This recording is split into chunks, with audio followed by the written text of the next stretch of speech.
Got it. Hi, and welcome to Advanced Toastmasters Online.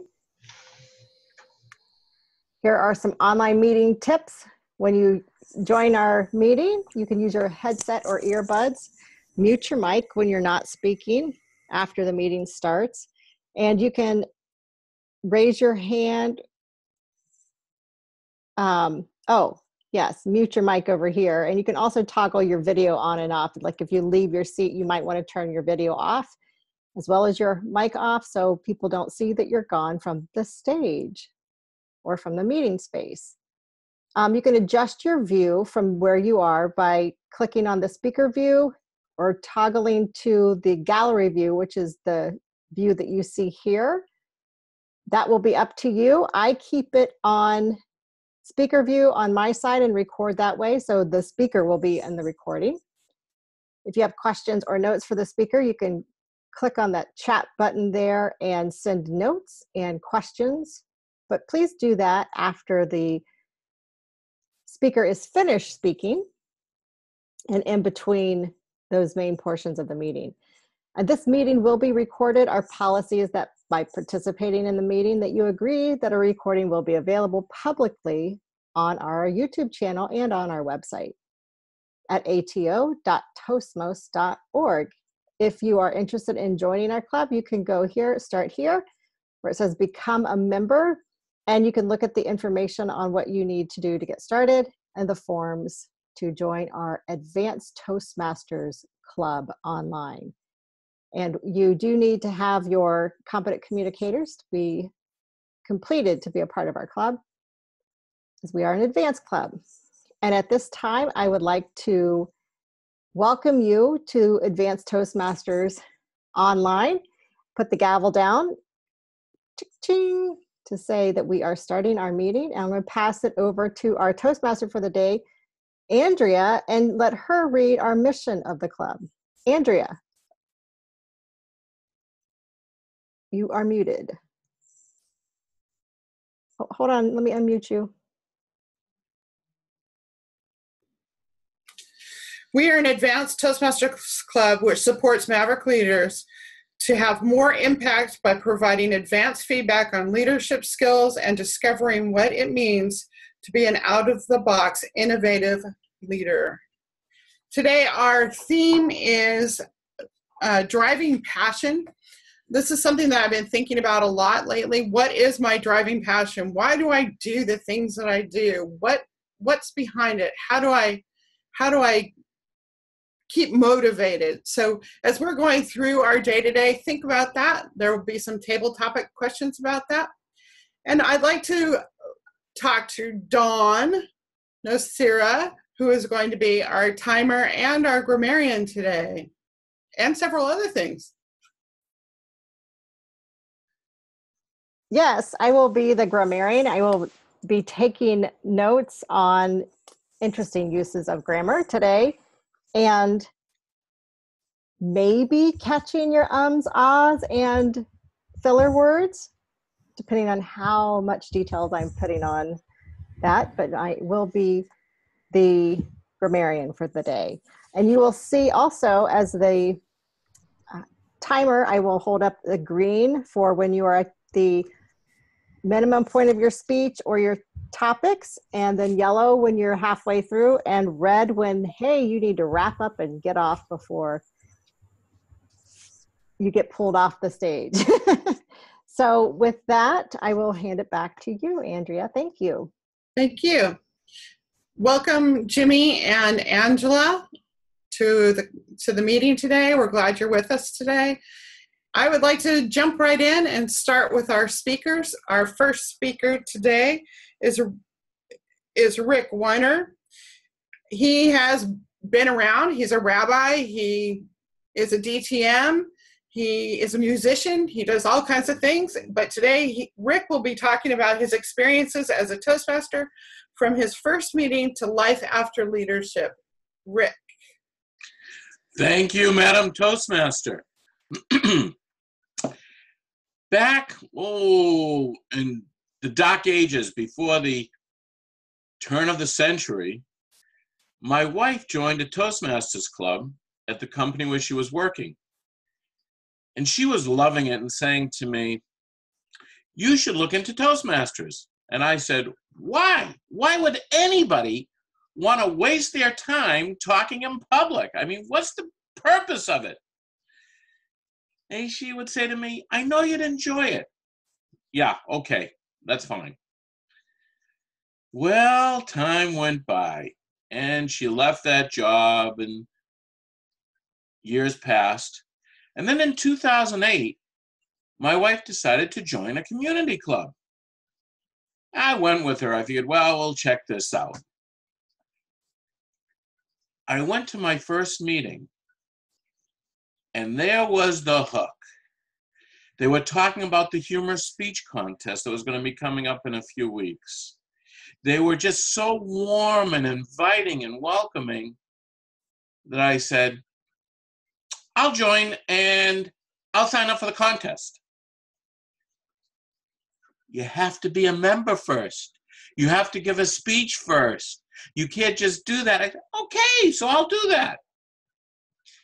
It was during the month of July.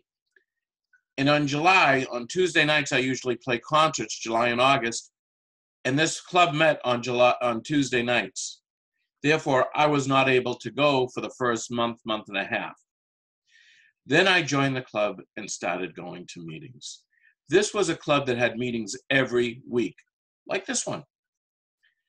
And every Tuesday night, I would go there from 7 till 9, and I loved it.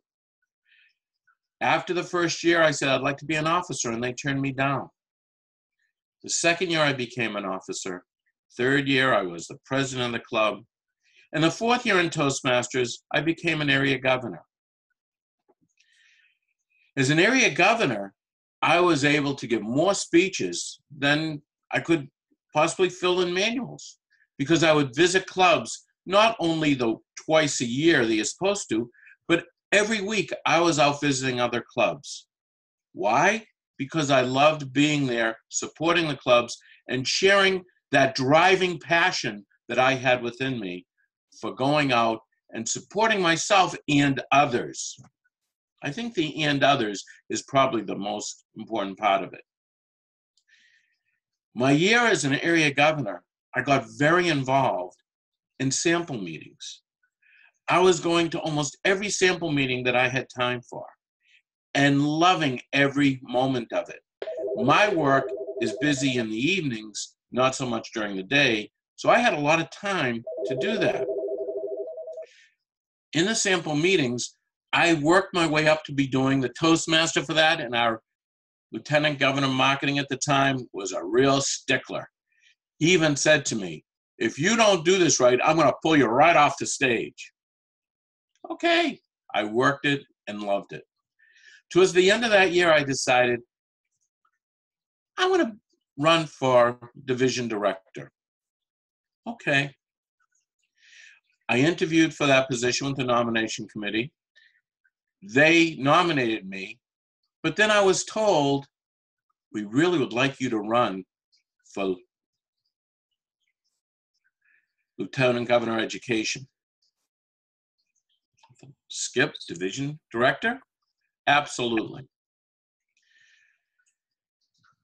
I ran off the floor against a fellow that was nominated, and I won. I spent the next 3 years in the trio. But as Lieutenant Governor Marketing, I created 27 clubs. How can you create so many? I had a wonderful team. I went out there, and it was obvious that I had this driving passion to bring people in, to help them, to support them, and I had a ball doing it. As Lieutenant Governor Education and Training the following year, I was out there going to meetings 2, 3, 4 a week, 5 a week, meeting with people and supporting them. I got my greatest gifts when people said to me, "You really helped me get out of my shell." Then as district director, my year, we had a challenge. The year before mine, there was some not so nice things happening within our district that I wasn't even aware of. I received a phone call right after I was installed as district director from Dan Rex telling me what was going on. And he knew that I wasn't involved. And I just said, what can we do? Well, my year was extremely successful because it changed from a little bit of animosity and challenges to people hugging and really caring about each other. As a matter of fact, the year after my year as district director, when some people received their DTMs and were receiving their medallions, they asked for me to give it to them. Why is this important to me? Well, my role as a rabbi is that of supporting others, being there, helping people reach their potential, helping people get through some tough times sometimes, and also helping people go for the gusto in their lives. I've been able to do that through Toastmasters. This organization has been a real gift to me and to everybody else I know that has been a member and really worked it. We get out of it what we put into it, and when we want to, we can get a tremendous amount from there.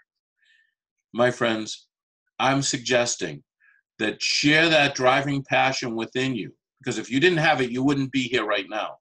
Share that driving passion, support others, and feel that tremendous fulfillment within your own hearts.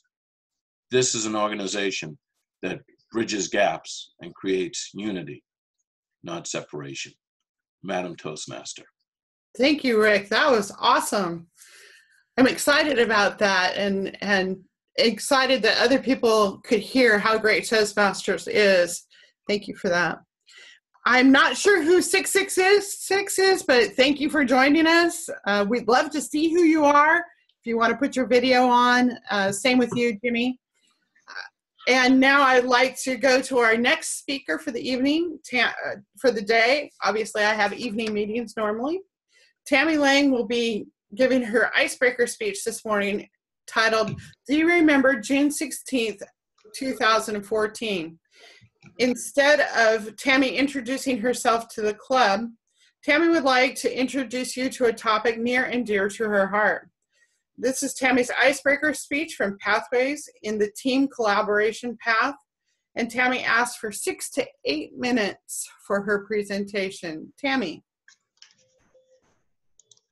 Thank you. I'm going to share my screen.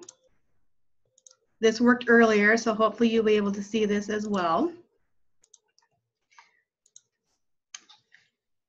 Fellow Toastmasters, do you remember June 16th, 2014? Pilgrim, Nebraska does.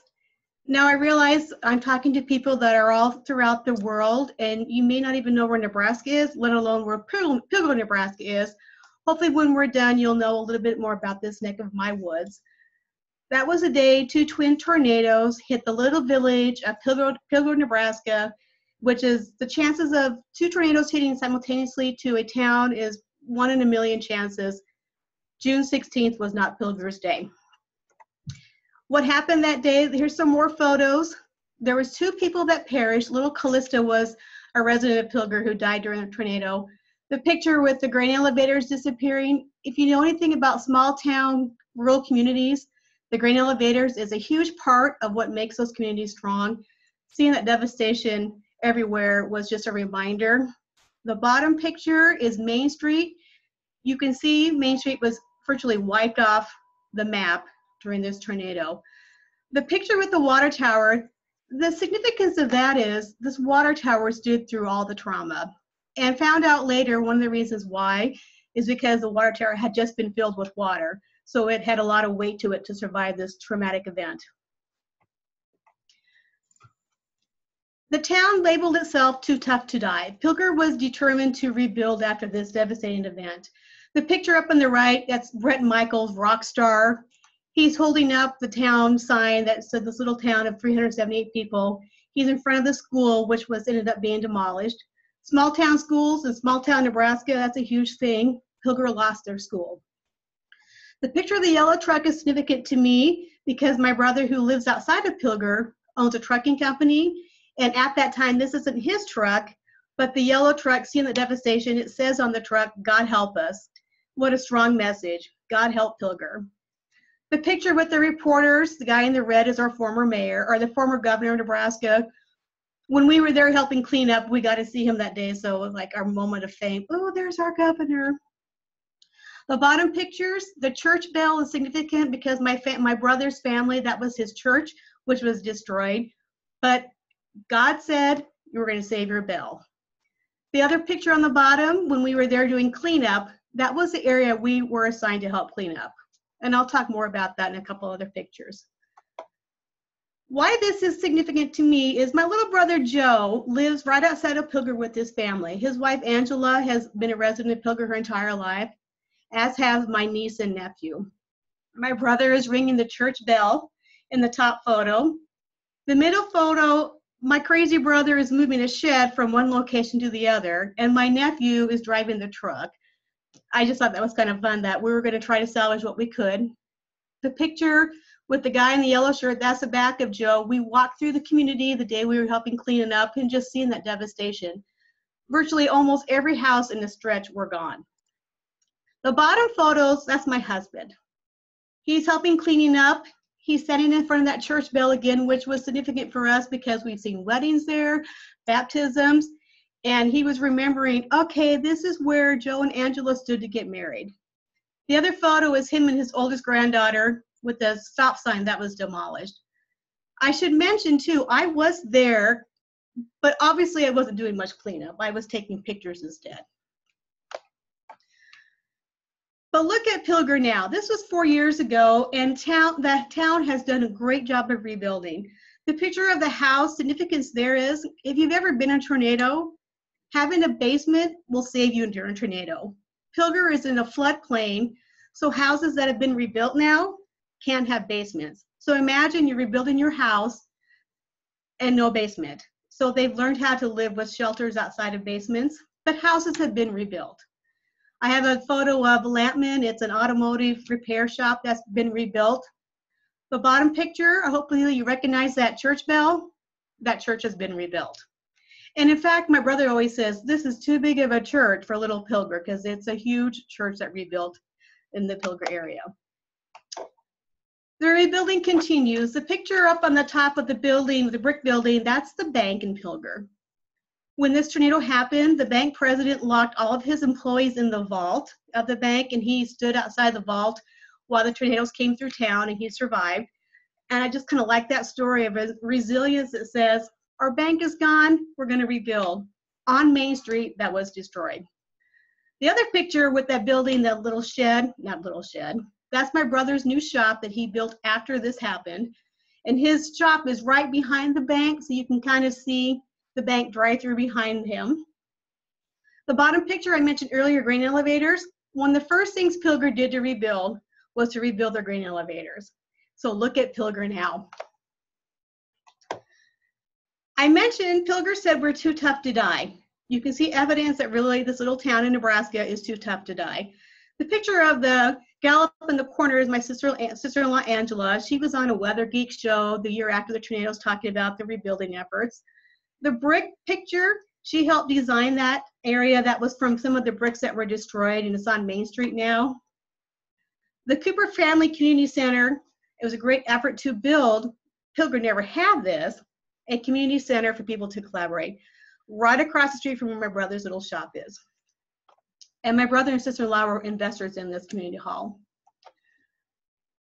The Pilger Pride Community Grocery Store. Now imagine you're a little town in the middle of nowhere in Nebraska, your grocery store is gone. They had no place to go to get milk. And I have a quote from Angela from her Facebook page. They were so excited to have this little grocery store come back because Angela used to work at the grocery store only because it was a place to get the town gossip. So when the grocery store came back, Pilger was, yay, we have our store back. We can buy milk in town. Here's more from my brother and Angela. They vowed to rebuild. They held a wine tasting ceremony, the other picture. My parents are kind of in the back there enjoying the wine tasting. The bottom picture is, again, my brother's new shop. And the other one, the Christmas photo, I just love that. That was the 2014 Christmas. He put his dump truck out there with the snowman glowing in it. And again, the message is, we're coming back. We've got your back. We're here to support Pilger. Now, here's a little idea. Again, I know people don't even really know where Nebraska is, middle of nowhere. I live down in Lincoln, which is south of Pilger. And if you're familiar with all, Lincoln is just east of Omaha. So if you're going to visit it, it's actually, Pilger's pretty easy to find. It's on one of the major highways in Nebraska, in northeast Nebraska. That sign that says Pilger established 1887, that's right on the highway when you come to town. Again, significance is, look at us, Pilger is still here. We established in 1887, 2018, we're still here. Pilger really truly is the town that's too tough to die. Madam Toastmaster. Thank you. That was awesome. I don't know much about Nebraska, and now I know a little bit more. Thank you. We're going to move now to our table topics, and I'm going to take off my Toastmaster hat, and I'm going to put on a table topics hat, and I'm going to ask you some questions today about your driving passion. So I would like to start with you, Patricia. When you are what is your driving passion for being a Toastmaster? Madam Topics Master, my driving passion, I think, for being a Toastmaster is to have the ability to feel challenged and to challenge myself and to try and make a difference in the lives of the members around me and to try and instill support in the members around me and to try and continue to challenge myself so as that to feel that I can make a difference within the organization. Madam Topics Master. Thank you. Thank you. Angela, are you willing to do a table topic today? Oh, sure. Why not? What would you say is your driving passion in life? Okay. I would say that my driving passion in life is my kids. I have 3 children, and they are 13, 7, and 10, and they are all avid soccer players. My 13-year-old has said that she wants to play soccer for the United States women's national team since she was 6 years old. As a mother, I know that the chances of her making that goal are very, very slim, but I'm not going to tell her she can't do it. I love the fact that nothing is impossible for the kids. And just listening to them talk about what their goals are and what they want to do someday is really, it inspires me to remember that nothing is impossible if you believe in yourself and if you have the confidence and the drive to do it. Anything's possible. And that is my driving force in life. Madam Toastmaster. Thank you, Angela. Great. Erin, you have on your chat box here that you are a Toastaholic. Why is that one of your driving passions? Dear fellow Toastmaster, thank you very much for that question. Toastholicism is an addiction. When you find that passion itself, you will be intoxicated by it. Just like what Richard has actually mentioned, it's not about separation.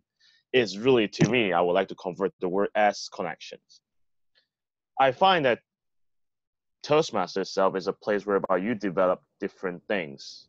As long as your ideas are intact, as long as you wish to connect the voice to others, that's where Toastmaster begins.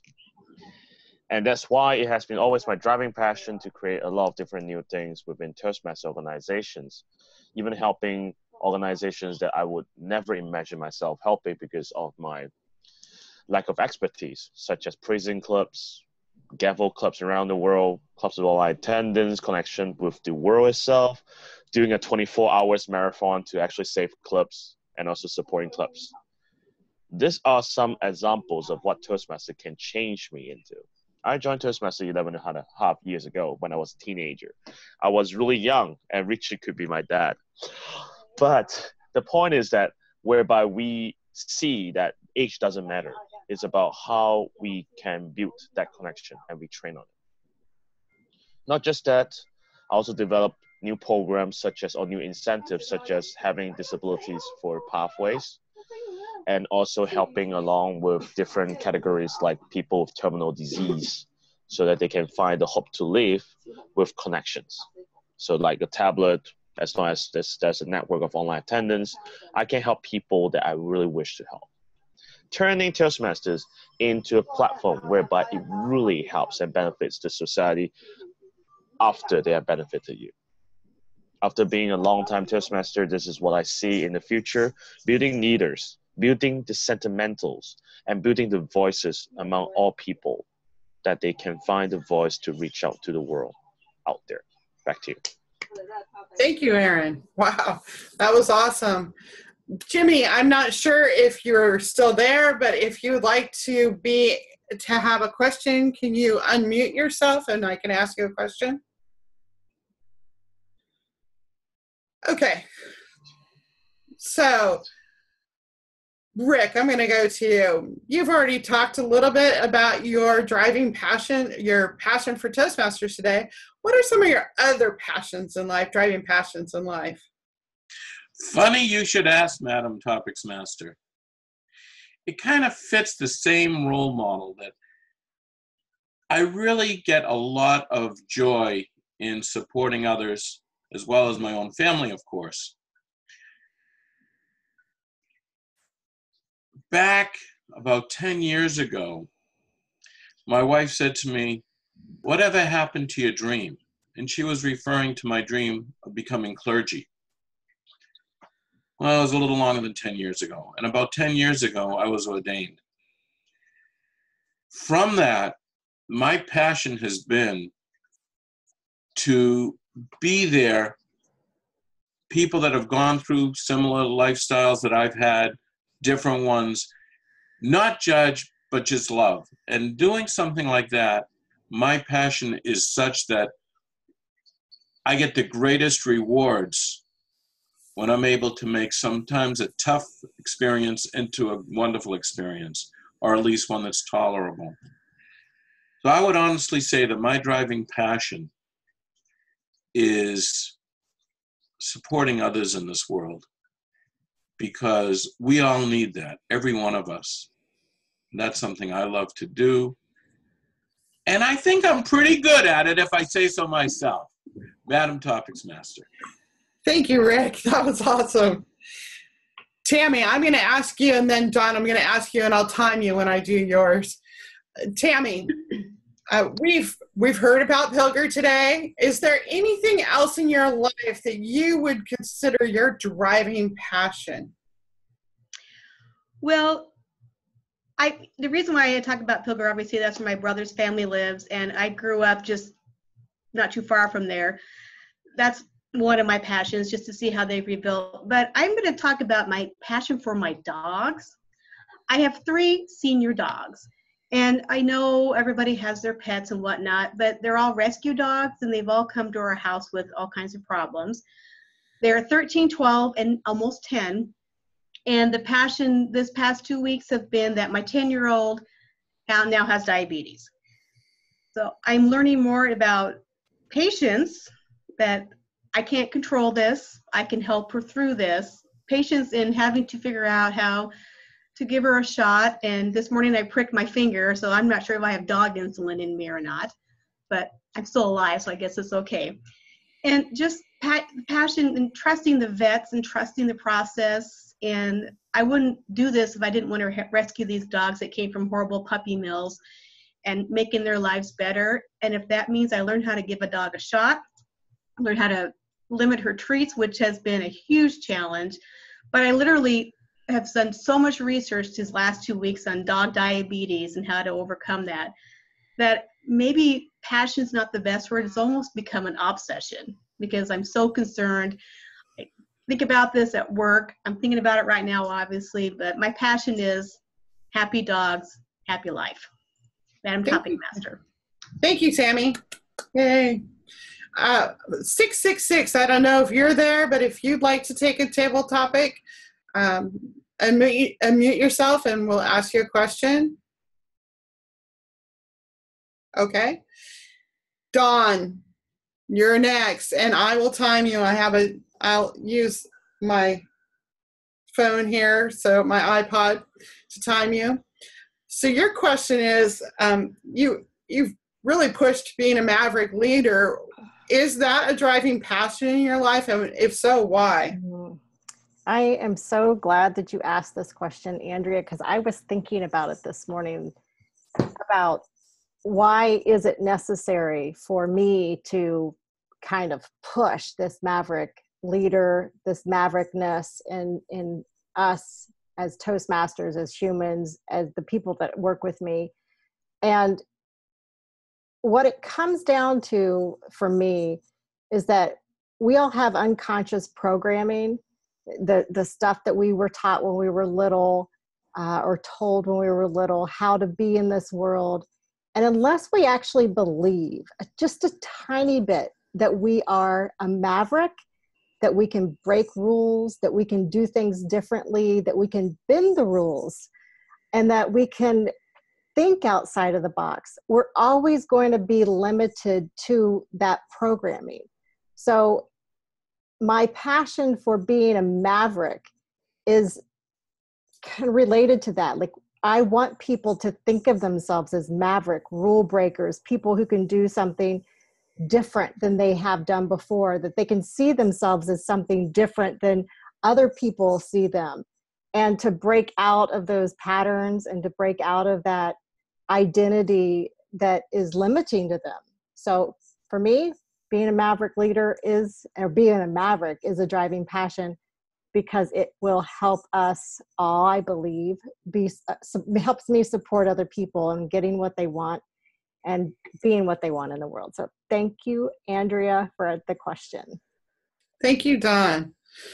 That is the end of our table topics today, and I thank you all for participating in that and getting to hear your driving passions for the day. And now I would like to turn the meeting over to our general evaluator, Aaron. Thank you very much on that Toastmaster evening. Now it's the time whereby it's a general evaluation. I would like to invite the first evaluator for the team, which is Patricia, up the stage to give that special evaluation, specific ones for, if I'm correctly, who's the speaker? Okay. I'm so sorry. For Richard, apologize. Thank you, Mr. General Evaluator. So I'm giving the evaluation for Richard's speech, which was the icebreaker. I actually loved your speech, Richard. I really loved your speech. I felt that it was very well constructed, and the objective was to get to know you. And I felt that we really got to know you very well. I loved the way that it was constructed, how you spoke about how you got interested in Toastmasters through your wife, and how you were hooked the first time you attended. And it was obvious to see from your speech that even back then you had that carpe diem attitude in you, that you wanted to sign up for a contest even though you weren't a member. It didn't stop you. You actually signed up so you could enter. So I said, wow, that's really good. And I loved hearing your story as well, how you told us how you learned so much from Toastmasters and your journey through going into the officer roles and into the DLT, and how you faced different challenges, obstacles along the way, that it wasn't all a bed of roses, and how even though it was challenging, it was worth it along the way, and how you overcame that. So I also thought that what really added to your speech was your vocal tone. That really, for me, I felt that brought it to life. And even when you did speech over here in Limerick, the one thing that stood out to the members here, even in Limerick, was your vocal tone. The way you can reach an audience is so captivating. So for me, I also loved the way that you were able to relate into your own personal working life in your role as a rabbi, because you were saying that what you really get out of this is your ability to help others, to motivate others, and what you like is having the ability to see others do well. So I think that overall, Richard, your speech was really good. What I would have liked to see, if possible, to enhance it, would possibly be an image in the background, you know, of when you were in the district, something from when you joined, like a PowerPoint. It would have been cool to see you as a district director, you know, the images in the background. But overall, I felt that your speech was really good. Your objectives have been met, and thank you for your speech, and it's been a privilege being your evaluator. Mr. General Evaluator. Good round. Plus, Patricia, really well said evaluation. I love it. I love the tone, authenticity, and specific details on evaluation. Now, I would like to invite the next evaluator. Will be evaluating Tammie on the team collaboration level 1 mastering the foundations. Icebreaker speech will be done. Good round. Plus, you're done. Aaron, I'm wondering if you would like to do like the 1 minute of the round robin for Patricia's evaluation of Rick. Oh yeah, sure. Apologies about that. So that's okay. I would like to invite everyone to actually give some comments to Richard in a round robin order. So whoever wants to start first, please raise your hand. Please, Andrea. Rick, one of the things that I really like about your speeches is that you're so laid back and relaxed as you speak, and it invites us in with your relaxed manner, and you're really good storyteller. You just tell stories well, and it makes us want to listen and find out what's going to happen next. You build on the story very well, and I just really appreciate that. Thank you. Tammie. What I enjoyed about your speech, I kind of second what Andrea said, but I love that we get to hear about your passion and your story of how we got into Toastmasters. We all have that story to tell, and what an amazing journey, and that's really inspiring for those people that are maybe new-ish, not so much in this club because most of us have been around for a while, but just to hear that, I'll go to this Toastmaster with my wife, who wants to do that? And you were sucked in, and I think we all probably kind of feel a little bit of that in our lives too. Really great speech. Good job. Angela, Dawn, would you like to give some comments? I can give a quick comment. Rick, I enjoy all of your speeches. And one of the things that I love about your speeches, you let us into your world in an intimate way when you share how much you enjoy supporting other people.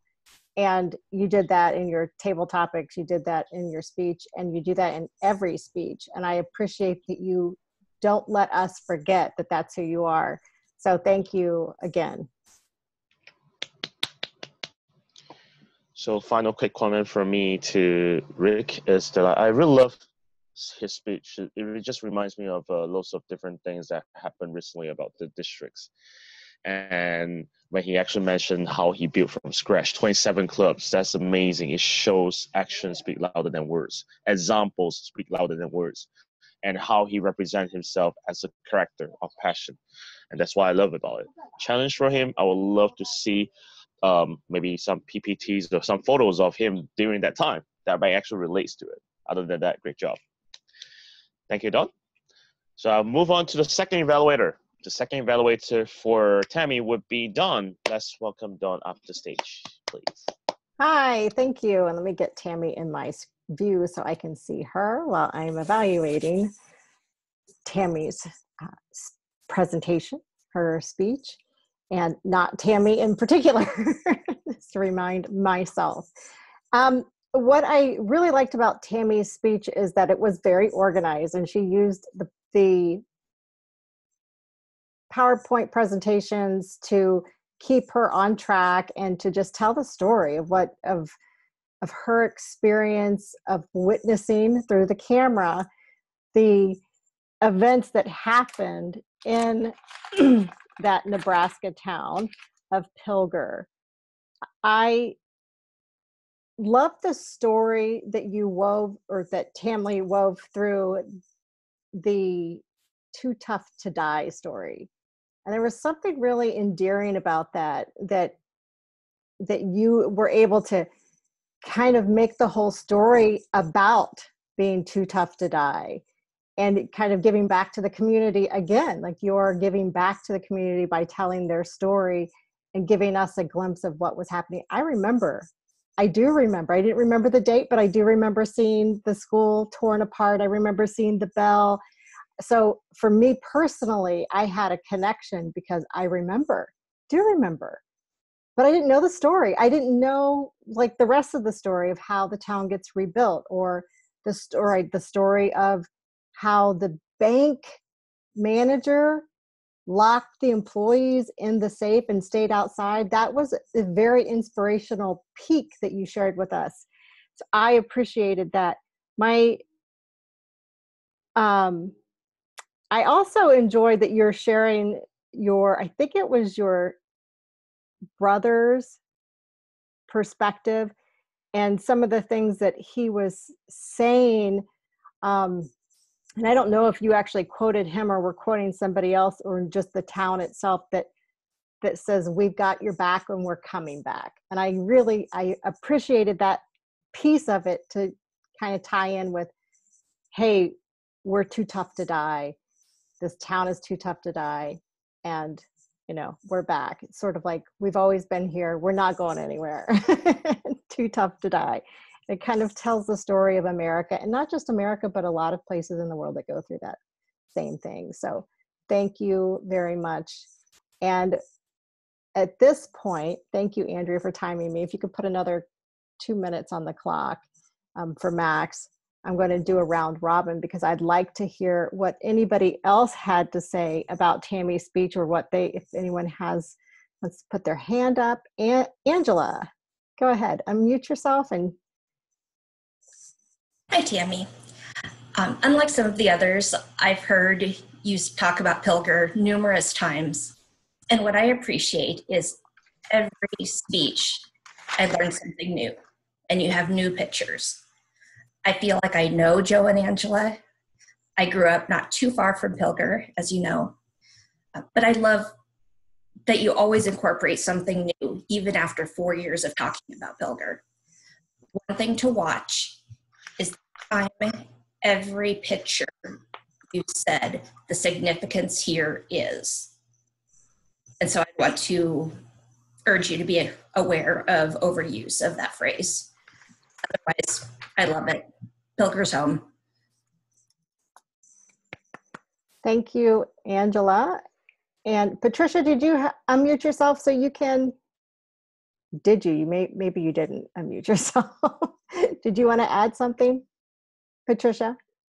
All right. Well, to be honest, I actually found the speech absolutely captivating. I was taken away by it because living in a different country and listening to that, I felt that it was the way it was presented, it brought it to life, especially with the images, because a picture paints 1,000 words. And I felt that the way which was delivered with the emotional impact, it would make you question and think. So overall, I felt it was amazing for me to have to sit here and listen to it. And I want to say thank you for doing that. Thank you, Patricia.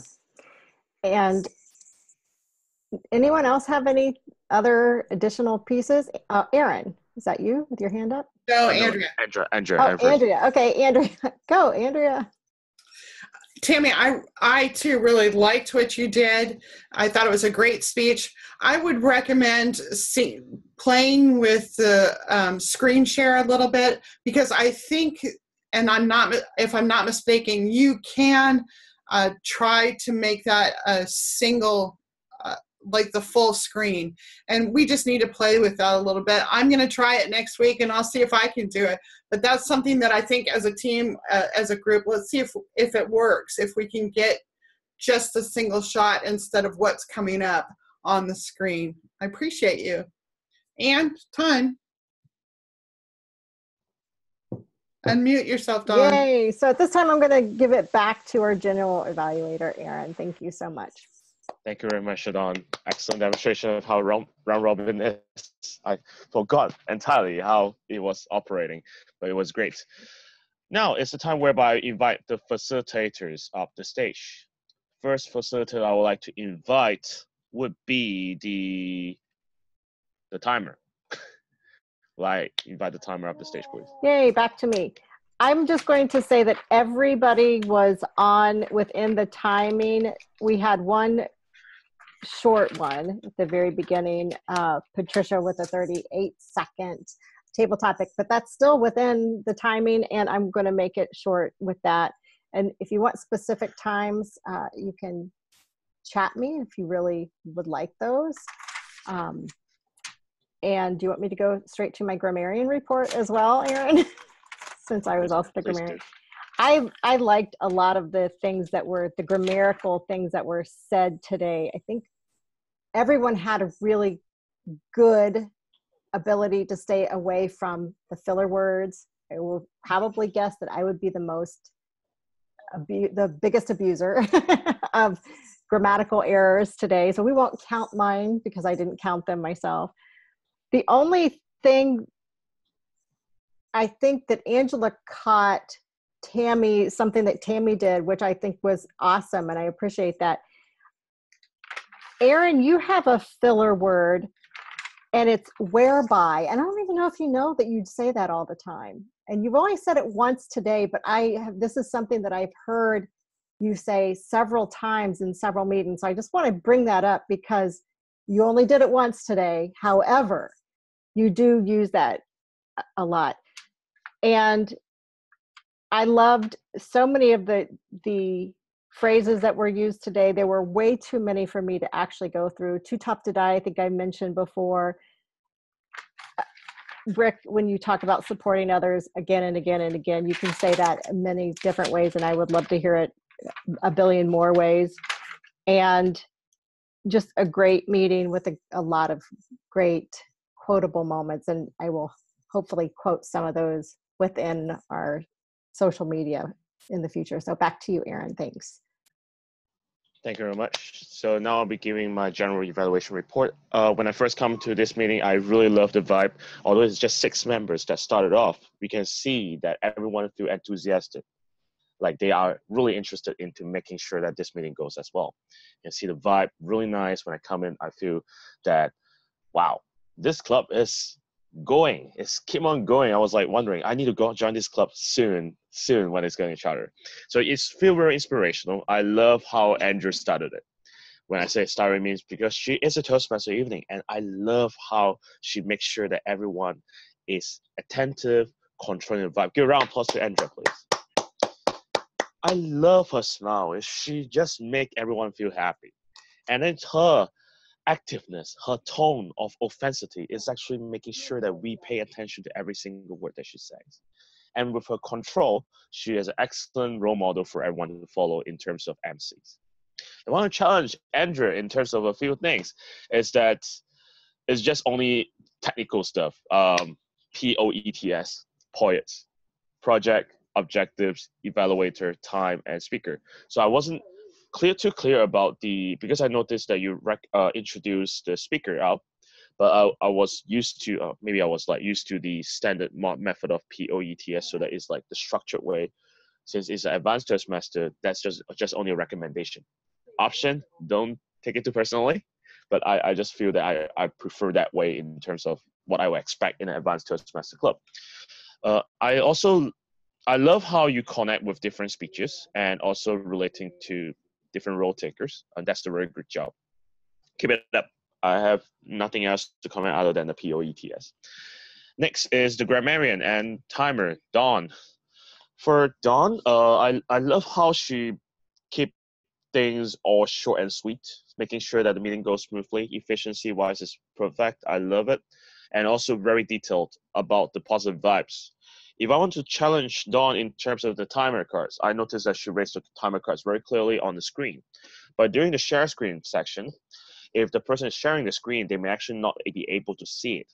That is a common issue that online clubs will actually face. The common solution for that would be, one, chat box, just type the green, yellow, and red. That will be the alternative backup option number one. Two is that before you start the meeting itself, if there are people who are doing share screen, you can recommend people to swap screens. There's actually a swap button. So when the people is like, I can swap the speaker and the share screen like that directly. So that way I can keep on putting or recommending the speaker to pin the timer as a share screen swap. So the person will be just seeing the timer cards only. Other than that, great job on the timing rules. Grammarian wise, I love how it goes because you point out the things I haven't not known myself, like whereby I never know it existed, but now I know. It's really good to actually point out. I would love to challenge you on two things about the grammarian. Is that one, if there is no time to talk about the good phrases, I noticed that you actually write it down, the good phrases at the side. So what can be much more efficient is to type in the chat box, these are the good phrases here. And then I will compile this list and put it in the Facebook group. That way you can actually make sure that we'll be reminded of the constant good phrases that we use. And you can put, like, next time is not the word of the day, it's going to be the phrase of the day. That way it's encouraging people, well, I need to use this phrase. Why not? That will be the suggestion for grammarian. Because sometimes we need to know how to use the good phrases, and maybe whether there's improper use of phrases. If there are any improper use of phrases, we also need to highlight them. So I'm not sure whether there's any, but I hope there isn't. But overall, good job for Dawn and Andrea. Next, it will be evaluator. Evaluator number one, Patricia. What can I say about Patricia other than listening to the Irish music in the background? Wow, that is lovely. I really love how you are very, I would say, authentic and sentimental to how Rick actually gave a speech. You are really paying attention to the eye contact. I noticed at your screen, if I were Rick, I would actually understand you by being, in terms of being connected. I noticed the evaluation points are very specific, really nicely detailed. The challenge would be to become a better evaluator is giving some examples that fit into Rick's speech. You might want to actually give like what happens if you are going to present the same speech as Rick. That way, it will show a live demonstration. It will show what points can be done even better.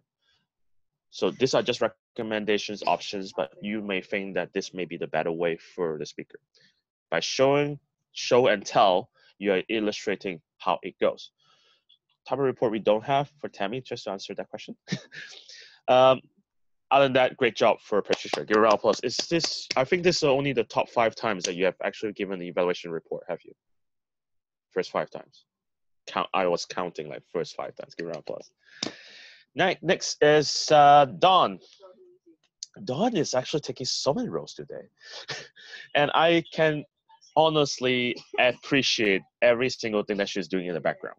Not just as an evaluator, grammarian, art counter, even as a president. So give this lovely lady, hardworking lady, a round of applause that is like echoing the scenes. I love Dawn's speeches in terms of approachability. Dawn is very specific as well, but she's actually putting a lot of different structures, making sure that Tammie follows it through. Examples are really detailed along with the PowerPoint presentation. And I love how your suggestions are very constructed. That's a very great, excellent example and demonstration of how evaluation goes. If I want to give slight challenges, I wouldn't say too much of a tough thing for Dawn, is that it's not about the examples, it's about the specifics. How can we help Tammie even better? Because by evaluation, we really want to fit into her agenda, not just about the examples. It's about the mentality, where she's coming from this speech. I was looking forward to, like, are you able to sense that mentality? If you do, how can she better express that mentality in terms of presenting this PowerPoint presentation and the tech stuff? So those are the two things that you may have slightly missed out, but really great job on that. Give a round of applause to Dawn. Finally, our overall view for this meeting, I love how the SAA, or rather saying the agenda, is actually put in the chat box so that people can see it. So that will be a slight nice adjustment that we can always do this so that everyone would know the agenda is run down. And if we have some new guests like Jamie and 666, I think I know both of them, if I remember correctly. It's always good to type to them privately. I believe that there's no private message to them, but you can actually private message them and welcome them indirectly on that part to make them feel welcome. Other than that, great job for a great meeting. I look forward to the next meeting next week. Give a round of applause. Back to you, Toastmaster of the evening, Andrea. Thank you, everyone, for the great job that you did today. We are at the end of our meeting, and Dawn, I'm going to hand it back to you because you're going to turn off our recording and do some other things. So I'm going to give that to you, Dawn. Let me unmute myself. Thank you, Andrea, for doing a great job as the Toastmaster today. And I am going to stop our recording.